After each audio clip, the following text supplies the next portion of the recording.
ऐसी इंडस्ट्रीज़ या ऐसे बिजनेस जिनकी वजह से स्मोक पैदा होता है या जिन गाड़ियों की वजह से, उन लोगों को आप क्या पैगाम देंगे? अवाम के लिए आपका क्या पैगाम है?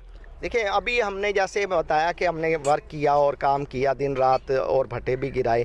अब लाहौर से एक टीम आई, जब उसने चेक किया, अर्बन यूनिट की टीम आई, तो यहाँ जो जितना भी भट्टा था 400, उसमें 95 के करीब जो है वो जिगजैग का भट्टा उन्होंने चेक किया कि वो मुकम्मल ही फुली कंप्लाइंट है, मुकम्मल उस पर अमल कर रहा है। तो आवाम से यही गुजारिश है कि और जो इंडस्ट्रियलिस्ट हैं या भट्टावान के भट्टे अपने जिगजैग चलाएं, और जो इंडस्ट्री है वो स्पेशली अपना जो जो पॉल्यूशन कंट्रोल डिवाइस है, जिसे हम वेट स्क्रबर कहते हैं, एमिशन कंट्रोल सिस्टम लगा के चलाएं। क्योंकि पिछली 10 साल जो है वो 58 पे थे, लेकिन अब जो पूरी इंडस्ट्री जो यहाँ पर इंडस्ट्रियल स्टेट है वो 120 से ज़ायद हम लगवा चुके हैं इस 2 माह के दौरान। और इस तरह एयर क्वालिटी जो है हमारी बेहतरी आई है। इसी तरह गाड़ी हैं, अपनी प्रॉपर ट्यूनिंग कराएं।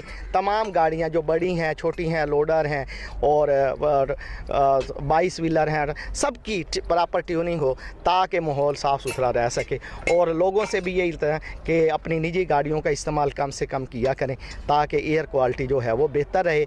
और जैसे मेट्रो है या मेट्रो बस है और ये दूसरी जो पब्लिक ट्रांसपोर्ट है, इसका इस्तेमाल करें ज़्यादा से।